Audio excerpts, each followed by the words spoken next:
Olá, sejam bem-vindos a mais um bate-papo do Unisagrado. Eu sou a Karina Calandrin, sou coordenadora do curso de Relações Internacionais e hoje vamos falar um pouquinho sobre fake news, sobre desinformação. E para nos auxiliar neste bate-papo, temos como convidada a professora Liliane Ito, que é coordenadora do curso de jornalismo do Unisagrado. Professora Liliane, poderia se apresentar para a gente? Boa tarde, Karina. Boa tarde para quem está nos assistindo agora. Queria agradecer pelo convite do Unisagrado mais uma vez. Eu sou professora, doutora em comunicação, fiz meu doutorado pela Unesp, também sou mestra pela mesma instituição e sou jornalista formada e atualmente eu leciono no Unisagrado desde 2019 e também coordeno o curso de jornalismo na instituição. Obrigada. Hoje a gente vai falar um pouquinho sobre fake news, sobre a desinformação, que é um assunto que tem estado muito presente, né, nos meios de comunicação, nas redes sociais. E é muito comum nas redes sociais, né, os internautas compartilharem notícias falsas, mesmo sabendo que se tratam de informações duvidosas e que muitas vezes nem abrem o link. Eles só compartilham, né, a manchete e não leem previamente o conteúdo. Em ambos os casos, a conduta é inquestionavelmente reprovável. A internet se tornou um poderoso instrumento para quem intencionalmente divulga notícias falsas, as que ficaram conhecidas como fake news. A palavra misinformation, né, que é desinformação ou informação errada, foi escolhida como a palavra do ano em 2018 pelo site Dictionary. E nos 2 anos anteriores, o Collins Dictionary elegeu a expressão fake news também como expressão do ano. Pensando nisso, né, já perguntando para a professora Liliane, o que são fake news, né? Como eu já sei um pouquinho, sei que esse termo não é o melhor termo para ser utilizado, então eu gostaria que você falasse um pouquinho para a gente sobre isso. Obrigada, Karina. Eu acho que a sua pergunta foi muito pertinente, porque o que acontece hoje é que a gente vive num momento em que todas as pessoas têm um acesso muito facilitado às ferramentas de comunicação que não têm limites, né? Então, hoje, se a pessoa tem um celular e tem acesso à internet, potencialmente ela pode emitir uma mensagem que não tem limites, limites geográficos, né? Nesse sentido que eu quero dizer. E o que acontece? Por conta desse acesso à informação cada vez maior e a quantidade cada vez maior de informação que é também repassado para cada um de nós diariamente, muitas vezes isso que você disse realmente ocorre. A pessoa lê apenas a manchete, aquilo que ela leu vai ao encontro de uma crença, de um valor que ela tem, e ela muito rapidamente nem pestaneja e já compartilha, né? Sem, às vezes, clicar no link, ver se aquela informação ela é condizente ao momento que a gente está vivendo, porque a informação, ela muitas vezes ela é de um outro contexto, de um outro momento, está sendo utilizada com outras intenções na atualidade. Então, às vezes, uma coisa velha, de 2, 3 anos, mas que volta a ser compartilhado com alguma intencionalidade. Achei muito legal também você ter tocado nessa questão das palavras, né, que os dicionários escolhem, as palavras do ano, e como você disse, né, dos anos anteriores foi fake news, e desse ano mais próximo foi misinformation, desinformação. E aí eu trago então o gancho. O termo fake news, apesar de ser o termo mais popular, e a gente não tem controle sobre isso, então a gente acaba utilizando mesmo, né, os termos que se popularizam, ele é um termo inadequado, porque fake news, se a gente for fazer uma tradução literal e livre, é notícia falsa. E quando a gente pensa em notícia, quando a gente faz o curso de jornalismo, quando a gente estuda a melhor maneira de apurar informação e repassar isso para as pessoas, em cima dos nossos códigos deontológicos, os nossos códigos éticos, a gente sabe que não cabe em nenhum momento a questão do falso, a questão do desinformar, a questão de trazer uma informação ocultar alguma parte, editar, transformar palavras, isso não existe. Então, a faculdade, ela nos treina para ter um olhar objetivo, um olhar o mais imparcial possível, bem que a gente sabe que é um mito, né, ser totalmente imparcial, porque o nosso próprio olhar já é um tanto parcial, mas que a gente consiga escutar todos os lados de uma história.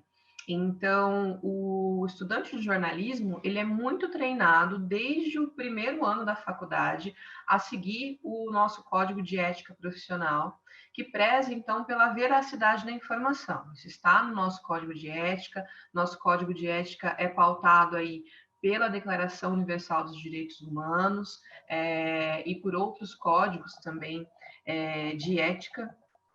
E então é algo que não condiz. Então, se você traz fake mais news, uma do lado da outra, e a gente fala, né, sempre sobre as fake news, a gente está querendo dizer que existem notícias que são falsas, mas se é falso, não é notícia, porque a notícia em si, a sua gênese é ser verdadeira, é ser objetiva, é ouvir todos os lados, é carregar aí vários princípios éticos na sua produção. Então, por isso que é um termo que, apesar da sua popularização, que é inegável, é um termo que é inadequado, com certeza. E aí eu acho muito legal, porque o misinformation, o desinformação, é muito mais relacionado ao que a gente vê hoje, porque muitas desinformações não são nem parecidas com notícias, mas para o geral da população, todo mundo fala, isso é fake news, mas não, isso é desinformação. Muito obrigada, né, por ter esclarecido essa questão, porque realmente, né, a gente vê muito o termo fake news sendo utilizado, e ele foi um termo que se popularizou em 2016, né, nas eleições presidenciais dos Estados Unidos, né, eleição que culminou na candidatura e eleição do presidente Donald Trump. E por isso vem a minha segunda pergunta, né? As fake news, elas têm, né, e a desinformação, utilizando o termo correto, ela tem um impacto na vida das pessoas muito importante. Como que é esse impacto? Como a gente pode, né, observar esse impacto, né, dessa desinformação e esse compartilhamento de desinformação, né? E qual a relação desse impacto com o processo democrático? Olha, Karina, hoje a relação ela é direta e muito clara, inclusive, né? Então a gente vive um momento de polarização política muito grande e as inverdades, a desinformação, ela corre solta, principalmente nas redes sociais digitais, nos aplicativos de conversação, nos grupos de WhatsApp, de Facebook, no Instagram. Exatamente com a intenção de enganar as pessoas.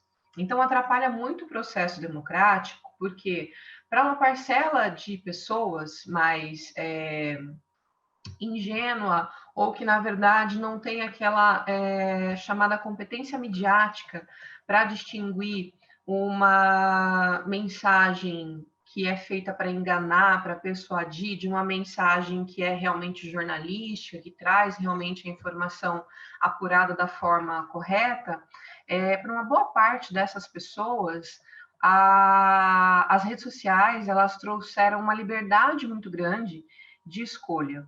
Mas o que a gente vê é que o processo democrático ele fica muito prejudicado porque todas as redes sociais digitais, e é por aí que a desinformação ela se dissemina, né, em sua maioria, eles trabalham com algoritmos. E o funcionamento algorítmico dessas redes sociais prioriza, obviamente, aquilo que a pessoa curtiu, compartilhou, salvou para ver mais tarde, fez um comentário sobre. Então, os algoritmos eles vão colocando as pessoas cada vez mais dentro das suas bolhas ideológicas e de polarização política. É como se dentro do ambiente virtual eu ficasse cercado, né? Não enxergo mais nada além daquilo que eu realmente gosto, que eu curti, que eu compartilhei. Isso não é bom, na verdade, né? Então, eu acho que atrapalha demais o processo democrático, porque as pessoas elas estão muito conectadas de uma maneira muito descompromissada. Porque longe de mim. Na verdade, eu sou uma entusiasta da internet e da comunicação horizontal que a internet traz. Longe de mim falar que o problema é a internet. O problema é como as pessoas utilizam. Então, é preciso que a população tenha um senso crítico e tenha uma competência, uma habilidade muito grande em distinguir aquilo que é falso e aquilo que é verdadeiro, aquilo que é achismo e aquilo que é informação, aquilo que é torcida, como se fosse torcida de time de futebol, e aquilo que realmente aconteceu. Então, por conta dessa questão algorítmica e das pessoas ficarem cada vez mais nas suas bolhas, eu considero que é um momento muito danoso, muito perigoso mesmo para o processo democrático, porque a pessoa ela não tem contato com outras propostas, com outras ideias, ela fica cada vez mais fechada naquilo que ela entende que é o correto, e isso é muito ruim. Com certeza. E as fake news, né, a desinformação como um todo, elas são muito perigosas, né? A desinformação é muito perigosa, mesmo depois que elas são desmentidas, porque a gente vê, né, os veículos de comunicação, a gente tem um trabalho hoje até de não só dos veículos de comunicação, mas de pessoas que trabalham para desmentir, né, notícias que são divulgadas, né, que não são notícias, né? Informações que são divulgadas sem um menor rigor, né, para conferir as fontes. Mas mesmo depois de elas serem desmentidas, elas ainda são perigosas? Como que funciona esse processo? Então, Karina, mesmo depois que elas sejam desmentidas e sejam desmentidas massivamente, digamos assim, mesmo que um programa como, vamos pegar um programa da TV aberta que tem uma boa audiência, Fantástico, mesmo que o Fantástico, lá naquele quadro dele sobre os mitos da internet, eles venham desmistificar alguma coisa, mesmo que isso aconteça, o dano já foi causado, né? Então, a gente sabe que para uma boa parte das pessoas, a desinformação é aquela que vai ser aceita, e mesmo que ela seja depois retomada, desmentida, aquela pessoa já compartilhou para o seu grupo de pessoas, então é um estrago, é um belo estrago que se faz, né? O jornalismo ele tem atuado de uma maneira muito vigilante. Isso é muito bom, até criou novos postos de trabalho para os nossos profissionais, que são serviços de checagem jornalística. Isso é muito bom, muito positivo. Então, hoje, qualquer veículo de imprensa maior e mais sério, ele tem a sua seção de checagem. Que nada mais é do que um serviço de apuração jornalística sobre as fake news, né, entre aspas, sobre a desinformação que mais nova, né? Porque é uma atrás da outra que vem surgindo nas redes sociais. Então, esse é um trabalho que o jornalismo tem feito de uma maneira muito exemplar e incansável, gratuita também, né? E não só o jornalismo, também consórcios de mídia, muitas vezes fundações sem fins lucrativos, universidades. Então, o combate à desinformação ele está crescendo. Se a gente tem, por um lado, essa questão dessa avalanche, né, da desinformação, o combate a isso está crescendo. Eu acho que agora a gente vivencia o início de uma fase na qual as pessoas vão tomando consciência. Então, a gente vai vendo, por exemplo, propaganda do governo federal falando de fake news, a gente vê cursos surgindo, cursos gratuitos e iniciativas como essas do jornalismo de checagem, que também com certeza vão ajudar, mas isso mais a médio e longo prazo. Você falou da criação de novos postos de trabalho, né, para ajudar nessa checagem. Como que você vê a profissão do jornalista frente, né, a esse fenômeno de disseminação da desinformação e até mesmo a perda de credibilidade de alguns meios de comunicação em massa, né, alguns grandes emissoras, né, grandes meios de comunicação que foram muito atingidos também com essa disseminação da desinformação? gente tem que ter em conta, Karina, que a desinformação, ela tem objetivos. Então, não se trata apenas de uma pessoa que não tem nada para fazer, né? Um hacker que está ali, ou um troll, na verdade o termo não é nem hacker, é troll, um troll que está ali no seu quarto e quer fazer uma piadinha e quer criar uma peça de uma maneira descompromissada. Não, a desinformação, ela tem objetivos.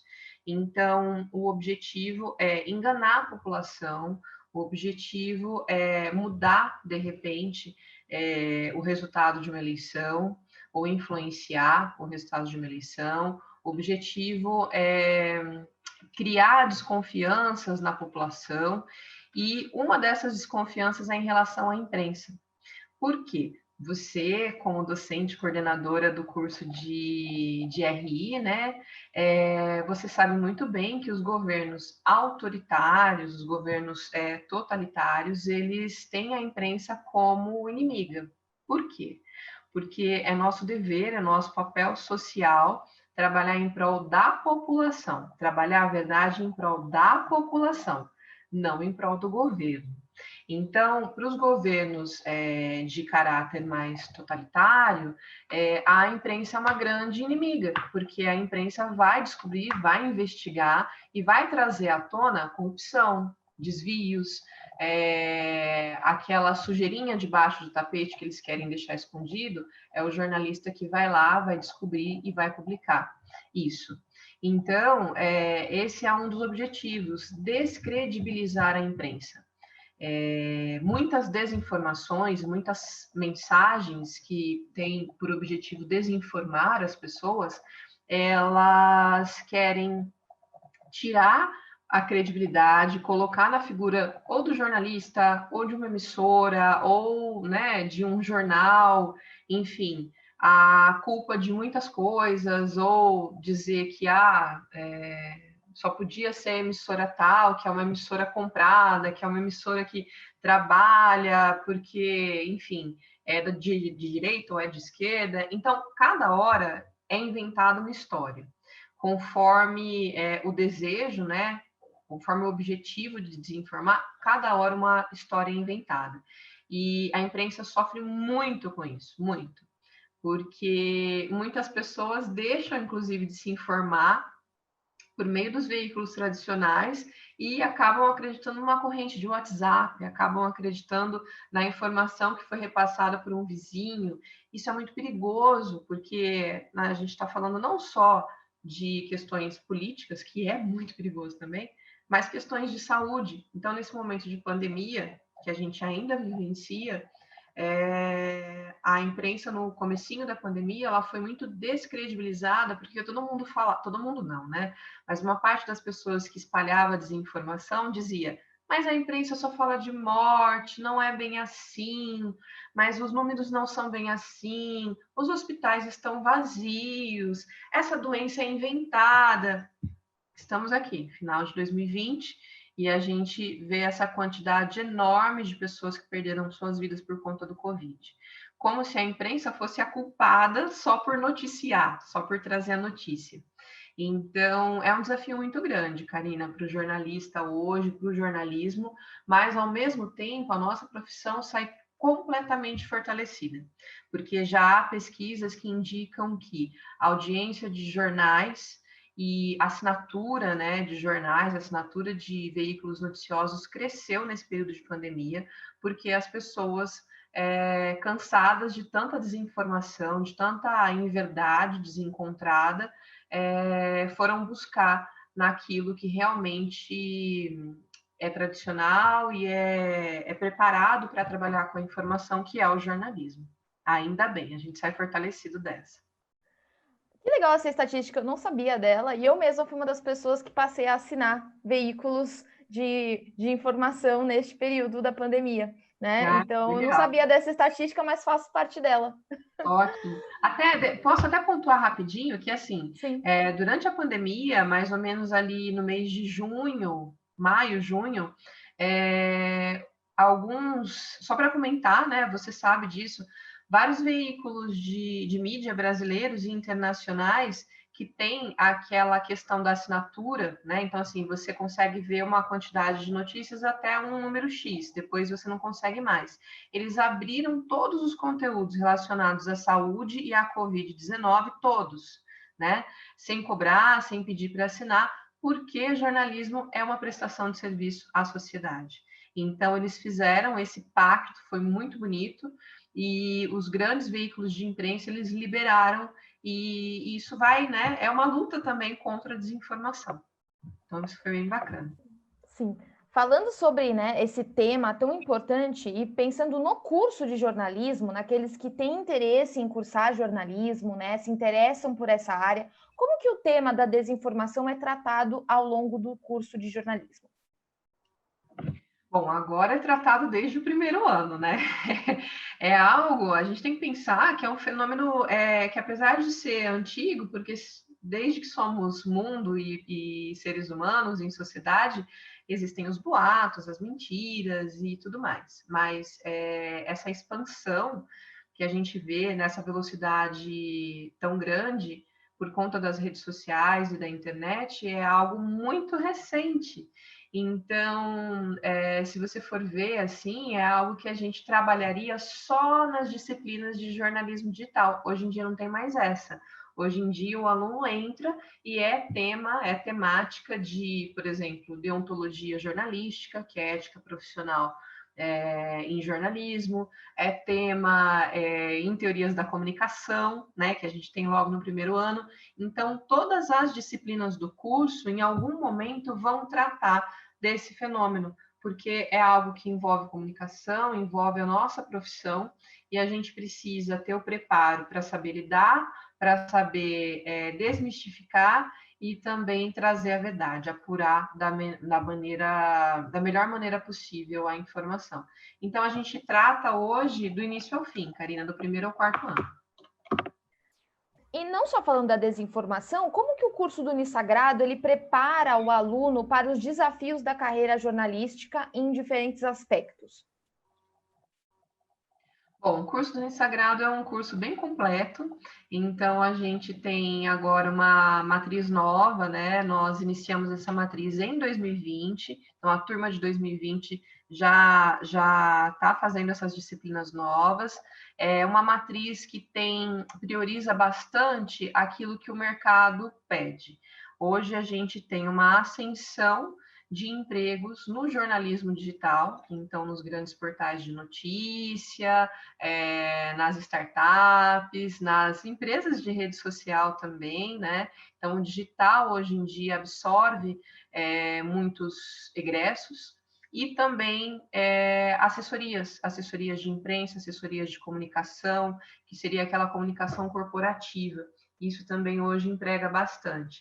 Mesmo assim, a gente não deixa de falar dos veículos tradicionais, massivos. Então, temos um foco muito grande, muito expressivo em radiojornalismo, em jornalismo televisado, fotografia também, porque alguns dos nossos estudantes se saem muito bem, acabam se tornando fotojornalistas incríveis.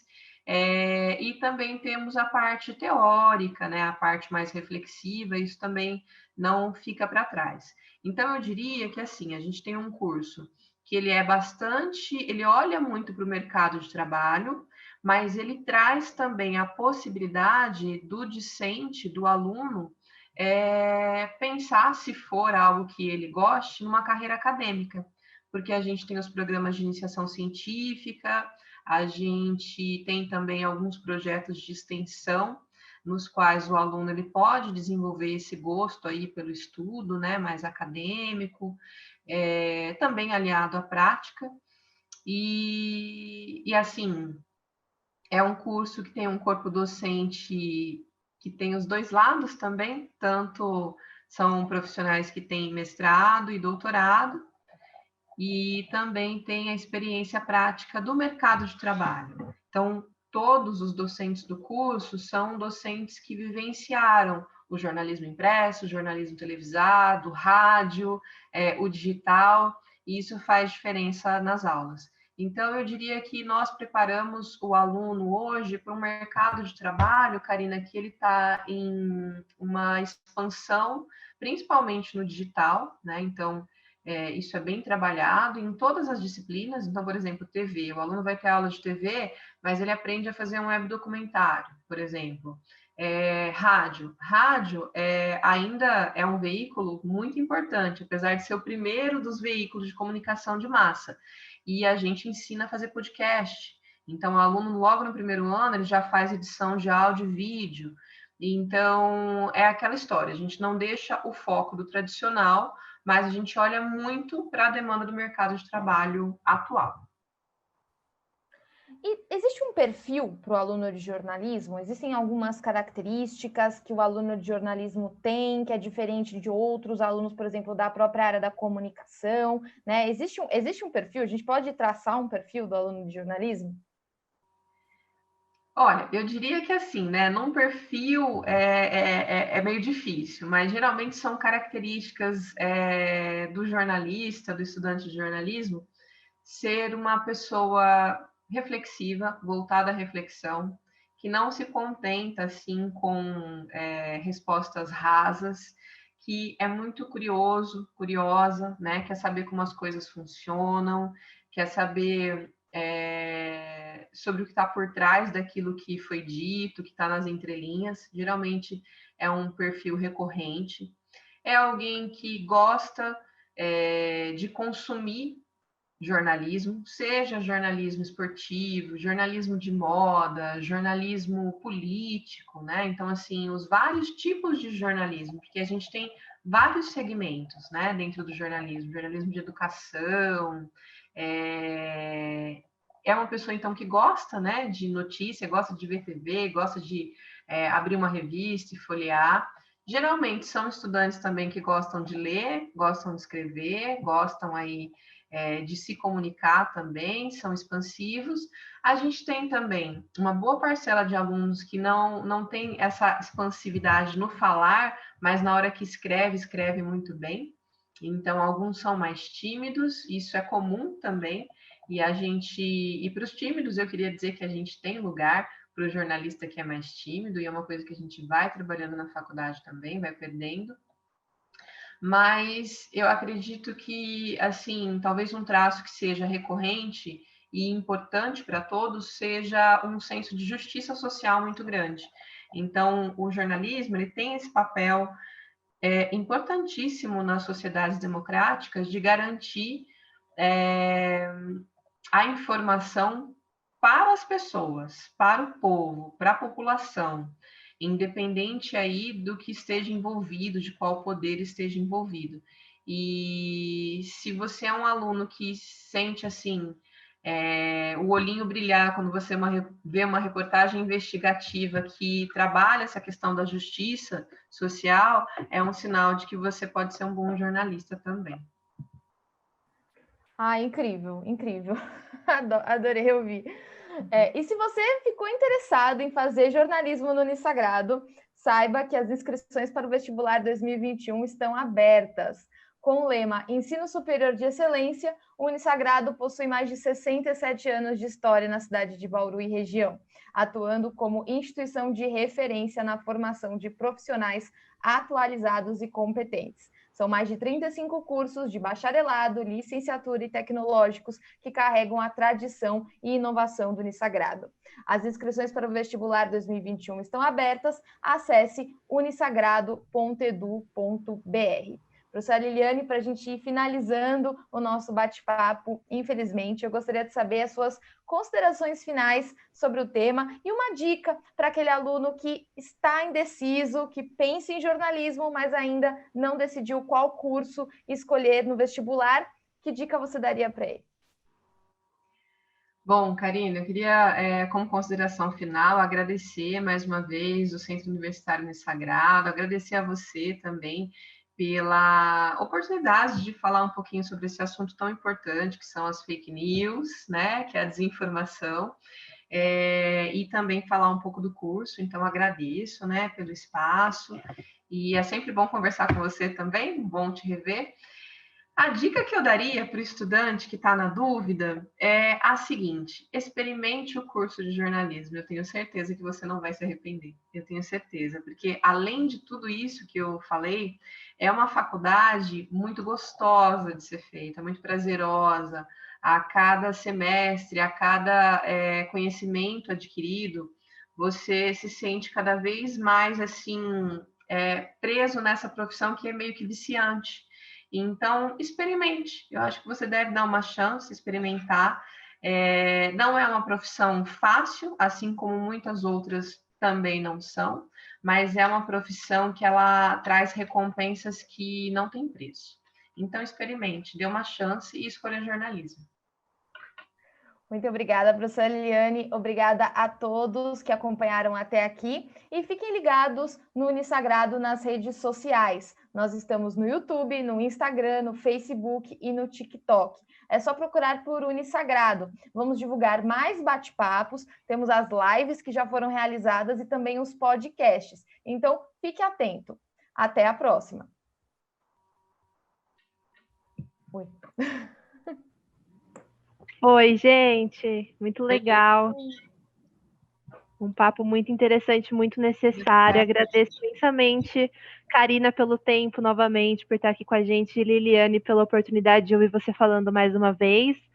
Muito obrigado. E a gente encerra por hoje. Muito obrigada. Obrigada, viu? Obrigada, Karina. Obrigada, Maria Gabriela. E assim, parabéns, viu, gente? Haja fôlego, hein, Karina, para fazer essas lives agora? Reta final, menina? Não, mas estamos juntos, estamos lá, vamos que vamos. É legal que é um bate-papo. Nossa, se der para fazer mais longo, até faria. É gostoso ficar assim conversando. Tem temas que a gente se identifica mais do que outros, mas tem sido bem gostoso, assim. Ai, que legal, bacana, que bom. Então tá, meninas, obrigada, fico à disposição. Obrigada, gente. Um beijo. Combinado, Liliane. Obrigada pela oportunidade. Obrigada. Beijo, tchau, tchau. Tchau, tchau, Karina, até mais.